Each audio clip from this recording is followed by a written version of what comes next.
Okay, so Dr. Marissa Munoz is an assistant professor in the Department of Curriculum and Instruction at UTSA. She received her doctorate of philosophy in educational studies from the University of British Columbia, where she produced research that culminated in her dissertation titled A Pedagogy of Water, Restoring the Rio Grande, Rio Bravo. Dr. Munoz has worked as a middle school teacher, museum educator, and curriculum developer, focusing on culturally centric environmental education, specific to the land-based knowledge and communities of South Texas. Her current research focuses on water in, of, with, along border communities, recognizing traditional ecological knowledge as an intergenerational pedagogy of the Rio Grande/Rio Bravo. Dr. Munoz uses international Indigenous scholarship and borderland methodologies in her research to mobilize understandings of water as a human right and as an approach to community empowerment in response to the ongoing military occupation, environmental racism, and cultural ethnocide of the Mexico-US border. So thank you so much, Dr. Munoz, for being here today with us. Yeah, thank you. Thank you, everyone, for joining me in conversation. It's really nice to see you all here. I'm going to share my screen and start with a formal introduction, if that's okay. Here we go. Can you see my my screen? Yes. Good. Okay. So these are the formal introductions. That is in the Nawa language. It's one of the ancestral languages to this place where we live. And the words say, Niltse, hi, Notoka Kinene, my ceremonial name is Akinene. Nipakini Mishmati is a casual greeting that translates to, it's nice to know your hearts. That's the closest meaning of what it really means. First and foremost, I always want to acknowledge Yanawena, if we're talking the Carrizo-Comecrudo language, or Yanawana in the Coahuilteca language. Both of those are languages that are also ancestral to here. Describing the area of the water source that we all sit on here in San Antonio. And Somisek is the name of the greater ancestral territory, right? It's a space that encompasses a place bigger than Texas. And I'll show you a map of that in just a minute. And so all of these are the ancestral place names spoken in the ancestral languages. And I start every single class this way when I'm teaching or when I'm giving talks. Because I always want to make space for ancestral knowledge that we all carry in the conversation, right? We happen to be functioning in this very colonial institution, but there are still spaces that we can eke out and change things up when we introduce ourselves and we make space for these other ways of knowing. So I'm going to do a real brief intro, and it kind of sets up what my research is and how I approach teaching as a teacher educator, and what I hope to do here in San Antonio, and what are the fights I'm fighting. That might be the best way to kind of preface everything. And so first things first, my learning journey. I grew up here in San Antonio as a kid. At the time on the west side, it was Thunderbird Hills Elementary, and it has since been renamed Powell Elementary. And I went to Sul Ross Middle, and then we moved down to Laredo, where both of my parents are from and all of my grandparents are from. And so I have lots and lots of family along the border and all over San Antonio. And this most definitely was home, like home base home.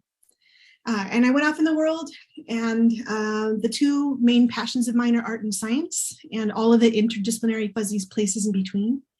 So my first degree is in wildlife biology, and then I taught middle school for 5 years in California. I got to teach in San Francisco, got to work in some great non-formal education spaces like museums. Then I came home and I got a master's in curriculum. And let me say it like this. None of this was ever the intentional trajectory when I was a kid. It all kind of happened because I am open to adventure.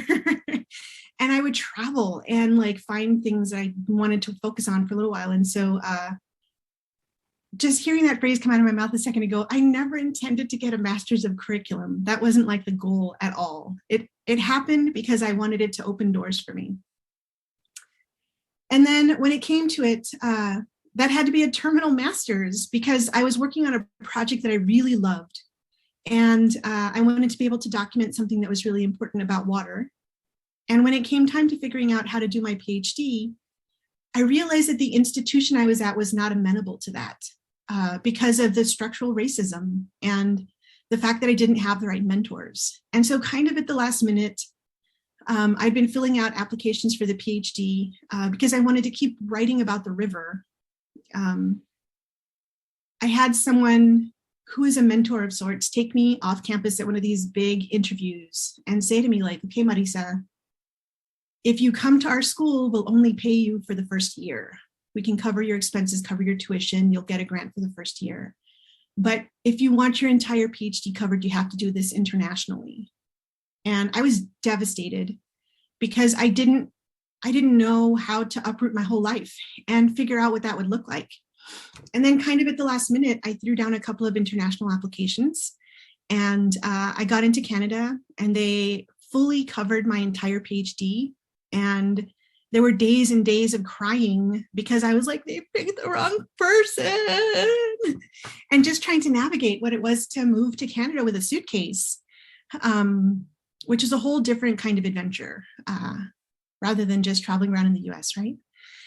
And so I ended up going to Canada for my PhD. And again, it wasn't that was ever the goal or the trajectory somehow. It's that this amazing opportunity opened up and I just jumped, which is kind of how these things go. So I ended up in Vancouver and it was wonderful and delicious and amazing. And I have lots of wonderful friends there. But what it also did for me though, is that because I was not learning in my home community, it gave me a really different perspective of what I was learning. I had to go back and really intensively disrupt my own ways of thinking, add new genealogies of scholarship, understand how to redefine things within an international context, and then also think about how do I translate it from a Canadian context and the very Canadian passive way of writing and understanding things to an American audience, because I knew that my dissertation and writing about the Rio Grande especially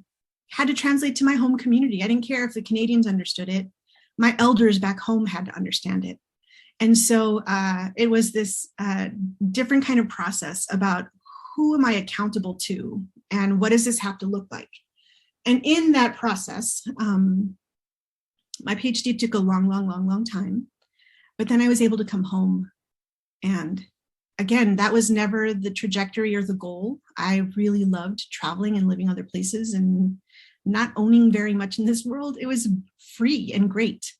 But you know, circumstances change and I needed to come home to be with my family for all kinds of family reasons, right?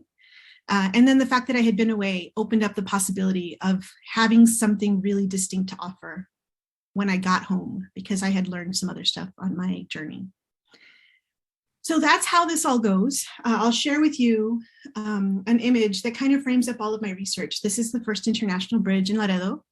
So on the left-hand side, you see Nuevo Laredo, and you can see the perforated line. It's the 18-wheeler trucks on the actual bridge itself. And on the right-hand side is the fan of all of the lanes that are converging to get onto the bridge from the Laredo side, so the US side.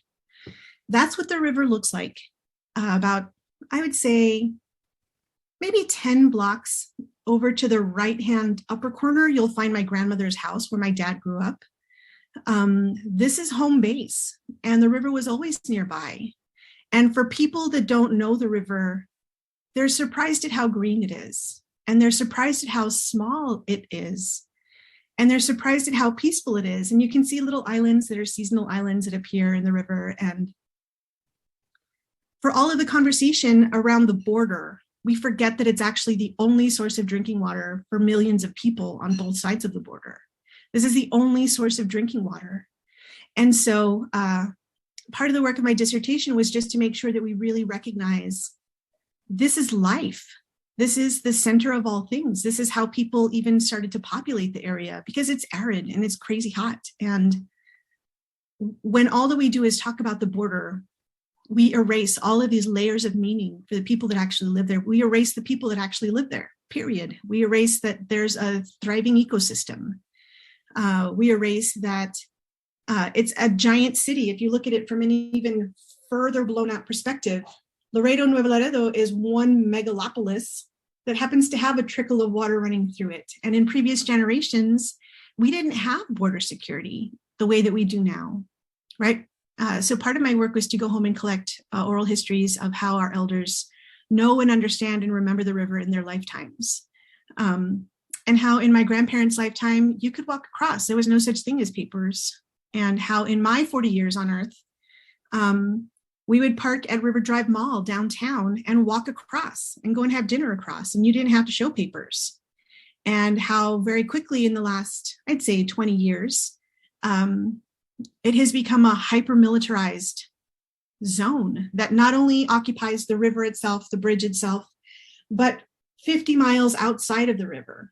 And depending on who you're asking, laws can be waived, freedom can be waived. Some people are more suspicious than others, and the government is within their rights to fully occupy the space with tanks and guns and military-grade weapons to surveil the area. And so just noticing all of these changes and really thinking back to when my elders and my family members talk about swimming in the river as kids, and they'd all go to that one spot. Then that became the focus of what I wanted to document. On one hand, because I want my kid to know, I have an 8-year-old, right? I want my kid to know that it's fundamental to the culture. And because I think that the more we forget that it's a river and the more that we just pay attention to border politics, the more we support, right? And the more we give strength to this notion that the river is not viable or that the river somehow isn't there any longer. And so I just wanted to document all of these additional ways that people know and understand and have how the meanings have changed over time, that this is life. This is what the river and the only source of our water looks like. And when we do things to threaten the river, we're threatening our own lives, we're threatening our own futures, right? And so how do we pay attention, especially for those folks who don't know the frontera and the communities in the way that they're so interdependent? That's what I essentially did in my research. So I went home to ask the oral histories of 12 elders. I came away with 25 because folks were really excited to talk about the river. And being a true teacher, right, 6th grade teacher, everything is framed as a 6th grade science teacher. I wrote a pedagogy of how can we incorporate ancestral knowledge into our K-12 classrooms so that kids can understand that they bring knowledge and their families have knowledge that's also has a place for who we are and who we want to become. And so on one hand, I'm redefining what education has always served to do. Rather than assimilate, how do we understand the community that we want to become in a nurturing way? And on the other hand, really reframing the purpose of the curriculum, what becomes the curriculum, right? It doesn't have to be a textbook produced by a publishing company. The curriculum is walking the river and understanding where the stories and the landmarks are and understanding the history and what's happened to it in these current contexts. How do we understand it as our living landscape, as our curriculum? Yeah. So that's how that all goes. What this slide deck is actually is it's the first slide deck that I ever show my pre-service teachers in science. So for UTSA, I teach in the Department of Education. I teach folks who want to be middle grades science teachers. I am the chair of the middle grades program, so making sure that this new degree that we're launching right now includes ESL support and as many strategies and tools as our teachers can use as we move into this post-pandemic time that will certainly continue to rely on technology and have all of the ups and downs and awfulness of what the pandemic has done to education writ large, and education, understanding that education is a broken system in the first place. And so how do we create spaces of humanity? Yeah, that's about it. How do we create spaces of humanity? I would say that I do the same thing in my teaching practice. It's lovely to meet you all.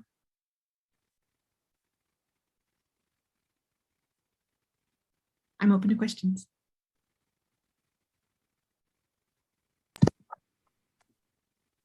Thank you so much, Dr. Munoz, and thank you for including the image of the river and for reminding us that it is a life source, right? And that much of the framing around the border, as you said, is mostly about securing it, right? Surveilling it, but not about what it offers to communities or how communities have a relationship to it. And that's why I was really excited to bring you into our learning community, because we are sort of learning about the history of the development of ethnic studies in the United States. And so how, students have organized to be able to have, learn about their histories, to learn about their communities, their contributions, but also recognizing that within ethnic studies, there are criticisms that you addressed in your introduction, right? That ethnic studies does focus mostly on the United States, and that oftentimes ethnic studies does not necessarily engage directly with Indigenous thought, Indigenous scholars. And so I wanted to sort of bring you in to help us understand how differently ethnic studies looks like when we do take a different approach. So the reading that we had assigned last night was talking about defining indigeneity, and also talking about what shifts when we do center Indigenous thought, Indigenous scholars. In your own research, can you tell us a little bit more about what, and especially as you work within education, right? What shifts when you do incorporate ancestral knowledges from elders and from the community? So we're all thinking in English. And so I'm going to frame it with ways that we can understand it in English in a good way, right? When we're talking about Indigenous thought, it's not just, and here's a metaphor, we have to understand the difference between Euro-Western thinking and Indigenous thinking, right? So we're talking knowledge systems. We're talking at the level of philosophies. We're not talking about thinking in English, Euro-Western thought with some Indigenous sprinkles on the top of it. We have to dump that, and we have to think about a completely different cake, right? All Indigenous thought arises from the relationship between humans and land.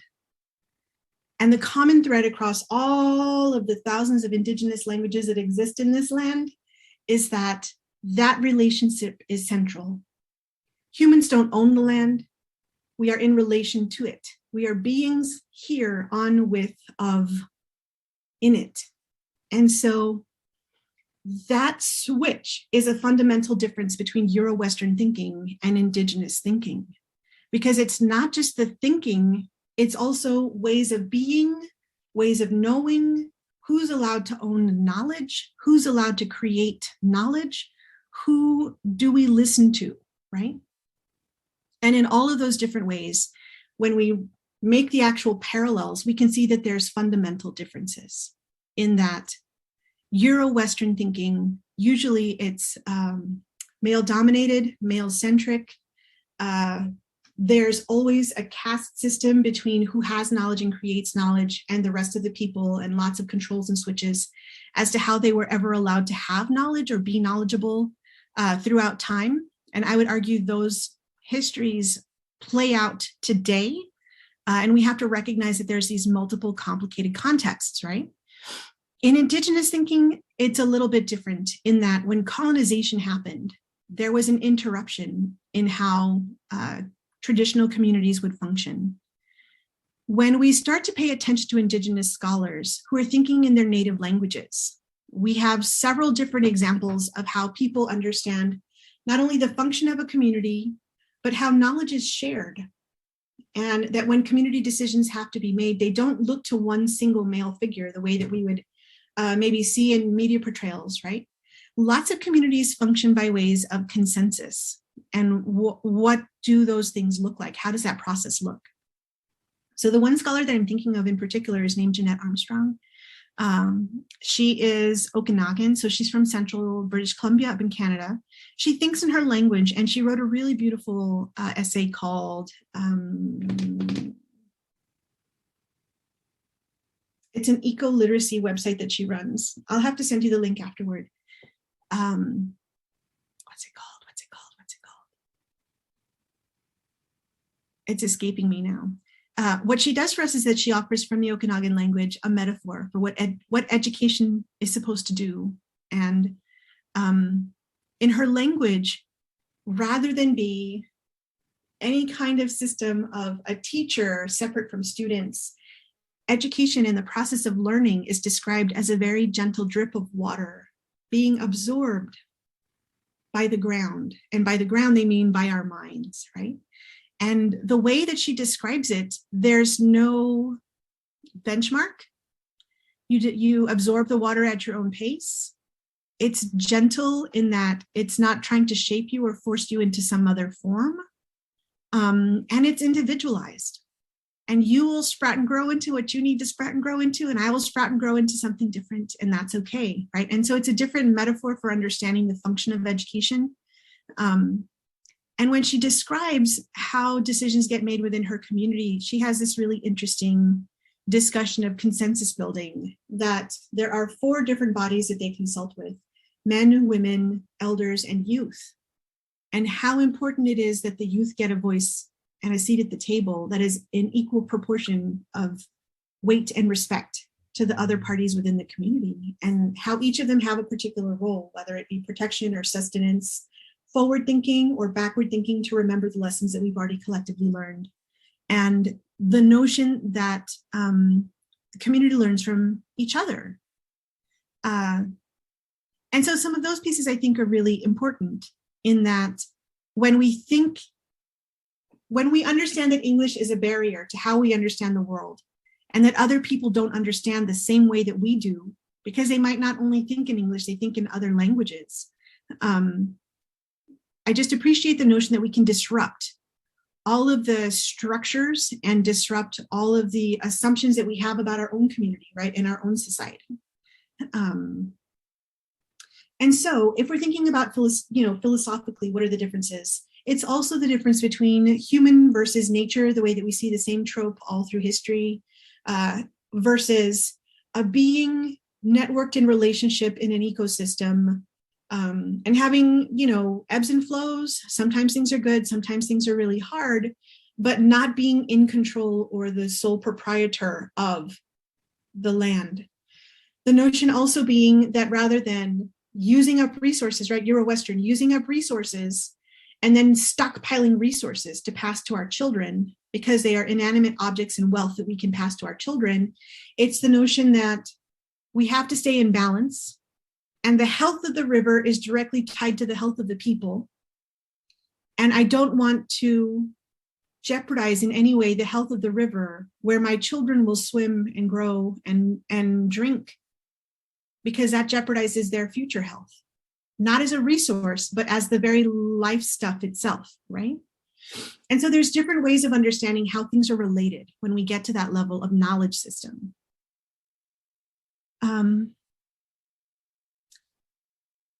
The one thing that I can say about ethnic studies that in my own experience is really important to remember is that it's place-based, and who we are here in Texas as Tejanos is really different than the folks over in California, right? It's a related history. There's most definitely threads that tie us and genealogies that tie us, but how knowledge gets played out on the land with the specific history of this land is slightly different. By the same token, I think that what we have to always remember is that when we just try to generalize and put everyone under the same notion of knowing and being, it's also a form of erasure, because we're denying them what's actually happening to them rather than asking what are the differences that we can learn from also, right?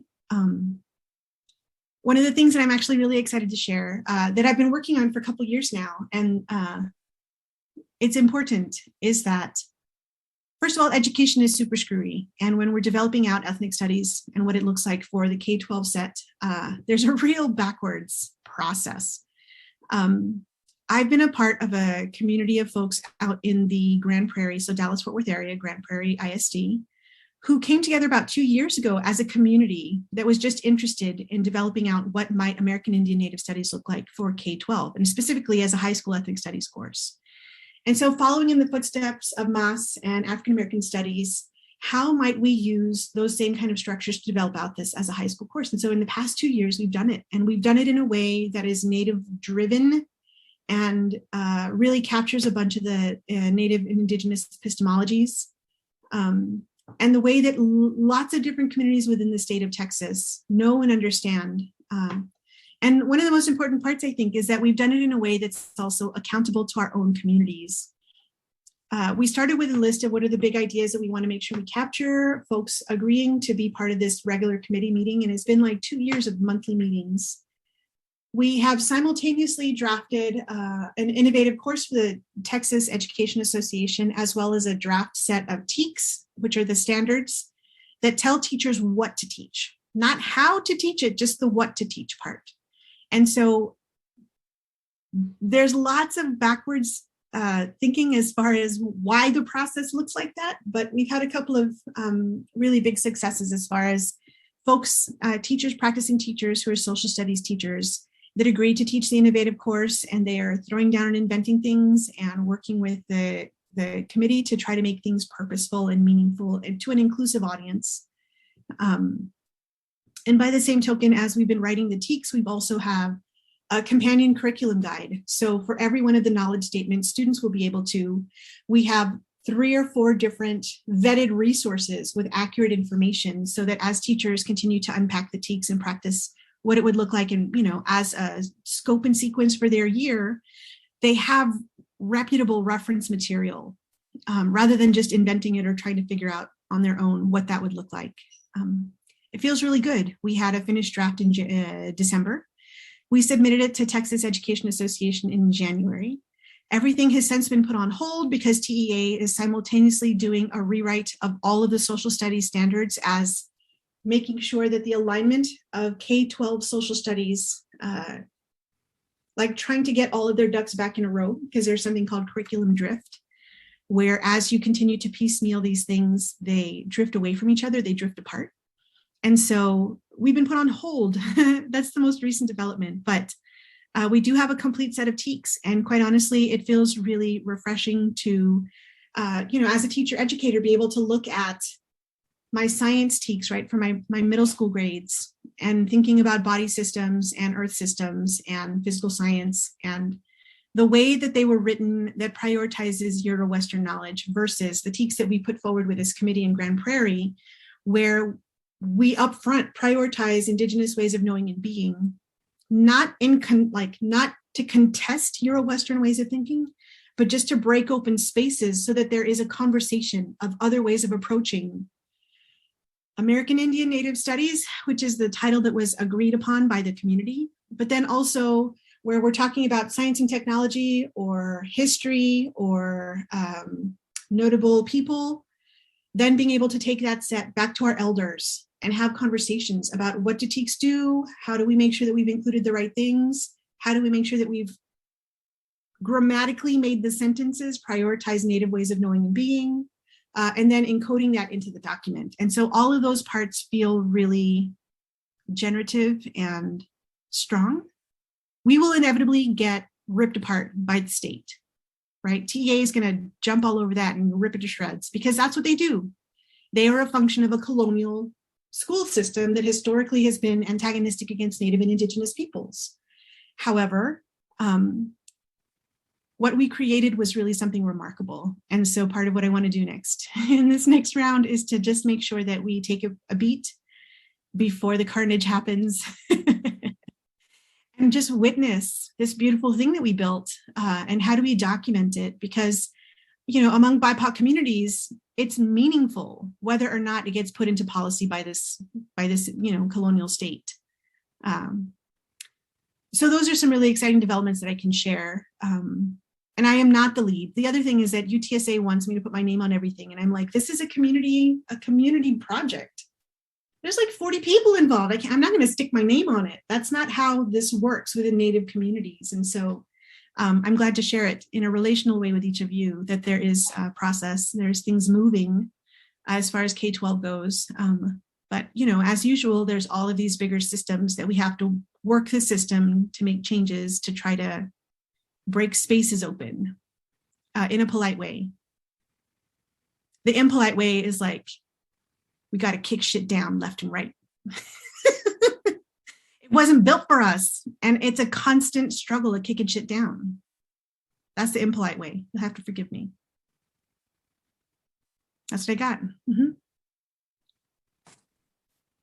Did that even get close? Did I even touch the question? Okay. Absolutely. I think you took this definitely from Indigenous thought to the specific ways that you're infusing your research and Indigenous thought into actual Texas curriculum, which is huge. You're right, even before getting torn apart, which inevitably it is going to, because it's a colonizing institution, right? And it's also fresh. This is like in the last 2 weeks, so you won't find things written yet. Mm-hmm.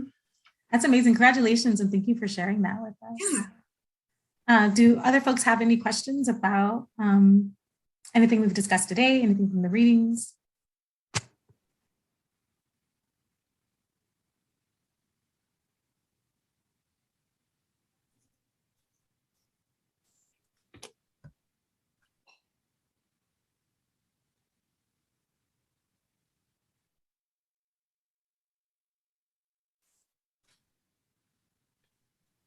I have a question. Like you talking about your PhD in Canada, it reminded me of Harsha Walia. Yeah. She's a board abolitionist out of Vancouver. Yeah. So I wanted to ask you kind of about, like, especially coming from Indigenous ways of thinking and sort of practices and knowledge, how do you guys reconcile, kind of colonial borders as they exist and the border formations, and even just not just that, right, but like also how, Western epistemologies create borders of categories and spaces of bodies, of ideologies, and, how do y'all reconcile and kind of think about these things? So first of all, Harsha is a beautiful model of solidarity. The way that she writes, the way that she speaks, the way that she positions herself, front lines to do the work, to make spaces for others, is really remarkable, right? Because on one hand, she faces violent threats all the time. And on the other hand, she's a very kind and loving community member. And she holds herself accountable to community, which I think is really remarkable and beautiful. I haven't met her personally, but I know her work. No one is illegal is really important. And I remember having seen the way that students could organize and be organized in a really different way when I got to the UBC campus for the first time.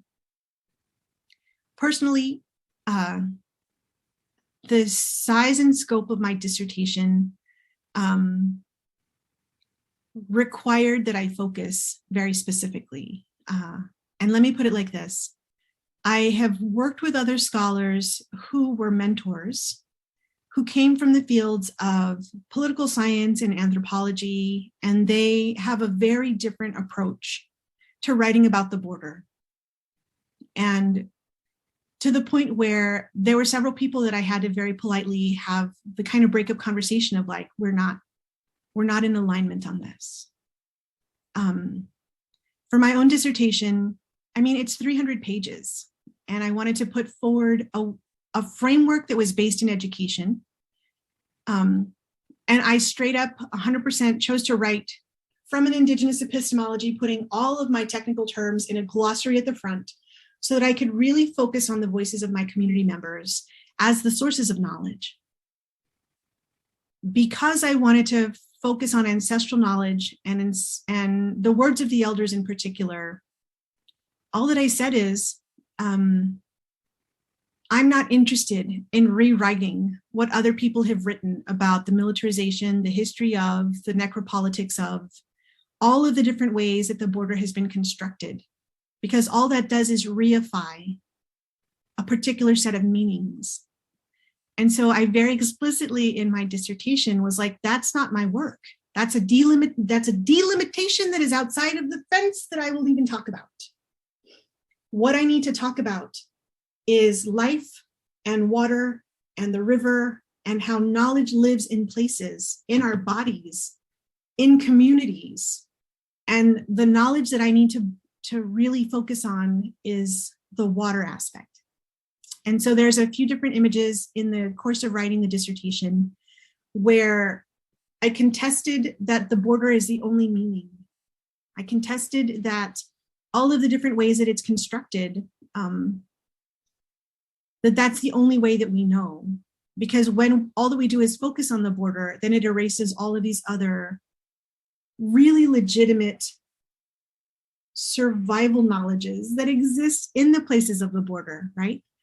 And part of the conversation is also that, like, clearly from the image, it's not just a big black line across the land. There are people that live there, right? The wall itself is constructed through different people's backyards. Like there's a scholar down the river from us named Margot Tamez who writes quite a lot from the valley. And her mom's property in particular, it looks like a regular old suburban home and it's right along Military Highway. But when they started to build the wall itself, it's this enormous carceral structure that occupied such a huge swath of her backyard that butts up against the river that Miss Eloisa can no longer go and visit the grave sites of her grandparents that are on the riverfront.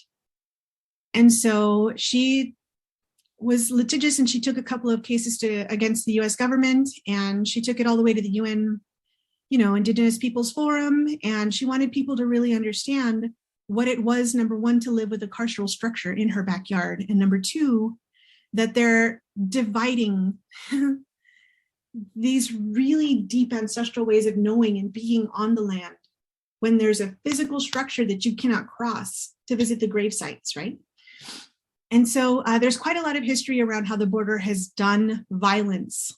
And I personally couldn't allow my dissertation to move in that direction within the realm of education. I had to stay in the realm of what's the knowledge that's going to bring life back or offer witnessing or offer that word reconciliation, right? How do we start to really recognize and move in a different way? And so for my own research, I don't focus on those parts on purpose because it's well documented. People write it lots of ways in political science and anthropology, right? But within the realm of education, it felt like this was the one opportunity where I could frame it as what's the knowledge that's going to bring healing, or what's the knowledge that's going to undo some of that violence, so that we can learn a different way of being. And there's a tremendous amount of vulnerability when you're writing a dissertation. And because I was asking my own personal elders, there was a lot that so let me put it like this. When I was working with them and when I was talking with them, it wasn't that I would just tell them like, no, not that. I would record their stories. I would ask them their life stories. And I started to just notice, what does it sound like when they're talking about the border versus what does it sound like when they're talking about water? And that's how I decided to theme out the oral histories and then offer some kind of it wasn't even an analysis that dissected their work. It was just like, what does it sound like? What are the major topics when they talk about the border? And what are the major topics when they talk about water? And so it's the notion of just learning in a more holistic way from the stories. What can we learn that's happened over time that we can't witness anymore? That kind of thing. So I don't completely reject the notion that there's a border there. I know there's a border there. I'm very familiar with the border there. But I'm also really interested in being able to disrupt what we've come to think of as normal. Because flying in and out of Laredo in high school or in my undergrad, you get asked your citizenship 3 times. And as you drive to Laredo and through Laredo and across the border, you see, there are Border Patrol boats, airboats, that fly up and down the river every half an hour with military-grade machine guns on the front of them. There are particular details of surveillance that, in all honesty, when I had to move myself to the US-Canadian border, and I was crossing a place called the Peace Arch in Blaine, Washington. And it's a beautiful Disneyland manicured garden. And there's wedding parties lined up to take their photos. And the bathrooms have warm running water. I was astonished. I was like, what do you mean public art at the border? What is this? Where's the military, machinery? There was nothing. And it boggled my mind that just the fact that it's called the Peace Arch Park and it's a place of friendship and community building and all of the details that go along with that. And you're overlooking this beautiful waterfront, right at the border. There were so many parts of that at the same time just made me feel like I can't reify the trauma parts. I need to really understand the other parts that still exist and that still survive in our collective memory. Yeah, it's vulnerable. And, you know, breaking up with mentors is really hard. But there were times when folks wanted me to get into military history. And I was just like, that's not my work. What can I teach my kid? I'm not going to teach my kid the military history part. I'm going to teach my kid how we are the water, right? How the water is every aspect of life. How grandma and grandpa used to swim at that little island. That's where they used to learn. That's where they learned how to swim. And it used to be that this is what the animals look like. And this stand of salt cedars gets ripped out every 10 years and people forget. And they get so mad at the caña. But when we don't have caña on our riverbanks, all of the vulnerable communities flood with the seasonal flooding. And it's not that we get the rain. It's that upstream, when they get monsoon rain, we get flooded because we've decimated our environments. And how do we continue with the knowledge of the actual land itself, right? Those were the parts that I wanted to teach my kids with my default 6th grade lens. Yeah. Something I hear a lot is futurities. So is what you're saying kind of related to that concept of like indigenous? Do you want to kind of educate us a little bit on that? So the notion of futurities is the notion that we don't have to stay in a place that is victimized, or that we don't always have to have notions and expectations put upon us. So on one hand, it plays with the notion of sovereignty. As a sovereign person, I can make decisions and take some degree of ownership of how to navigate these different systems that I am implicated in and that implicate upon me with very little voice from me. But futurities is this notion that as a collective, we can also feel free in imagining something radically different. So what would it look like if we didn't center colonial knowledge? What would it look like if these spaces weren't militarized? What would it look like if the US-Mexico border had as friendly a relation as the US-Canadian border? What would it look like if there weren't carceral structures built through people's backyards? What would it look like, right? All of these different ways. What would it look like if all of these rules to keep people in Mexico were suspended, and we just roll back policy to about 100 years ago where people could walk across with a burro, not a big deal? What would it look like, right? And so it's just the notion that you can play with thinking both inside and outside of the existing structures. And when you ask folks, what future would you imagine? What do you want to throw out there? What could we work toward that doesn't necessarily include this pre-selected set of structures? There's lots of room with that word futurity to figure out how it might play out, right? What would it look like if we actually worked in solidarity, if we understood and embodied solidarity in our practices? What would it look like if we threw away nationalized, state standardized education and we focused on place-based education? What would it look like to do something different? Yeah. And then some people get real into the science fiction stuff, which I think is so cool, but I am not quite there yet. I have 2 feet very firmly planted in education at this point, so I like to play with that kind of stuff. But more than anything, I would say the entire process, right? Traveling places, learning different things, being totally out of my element. What it has taught me and the way that it's shaped my teaching philosophy is that colonialism exists in all aspects. We're thinking in English, our curriculum is English. The fact that there are national and state standards, our systems of colonialism, our process of assessment, the defaults of binary thinking, like there's tons and tons of different ways that colonialism manifests in our day-to-day life. So part of my work as a teacher, I think, is to unpack and to recognize and to also be disrupted. Because on one hand, I super duper trust young people. I think they're amazing and they're creative and they're super nutty and it's fresh and I appreciate it at every turn. And there's different ways to make space for them to thrive. Yeah. And so I'm okay being disrupted.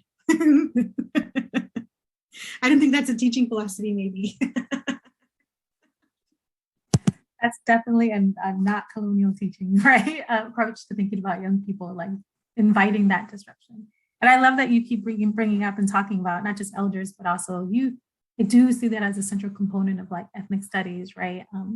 In different ways, from like these conferences to just like trusting and listening to and engaging in discussions about what we can imagine, imagination with young people. So thank you so much for all of your powerful words. Are there any other questions or comments or thoughts?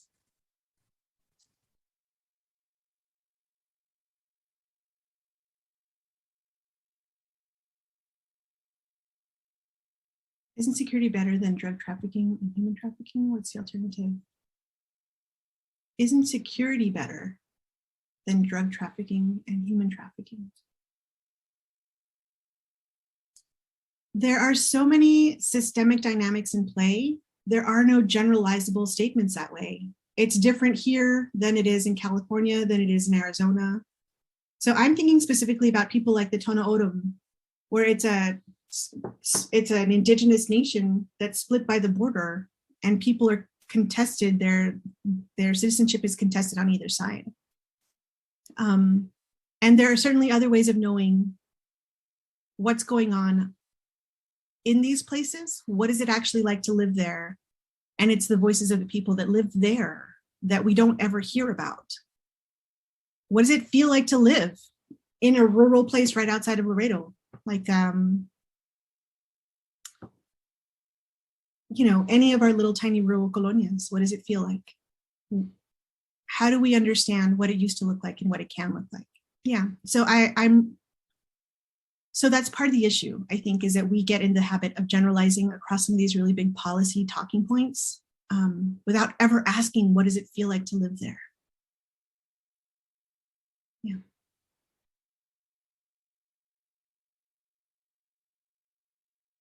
Sorry, that was a question that came out of the chat. Let me do one quick search. Thank you. I'm looking for that one essay from Janette Armstrong.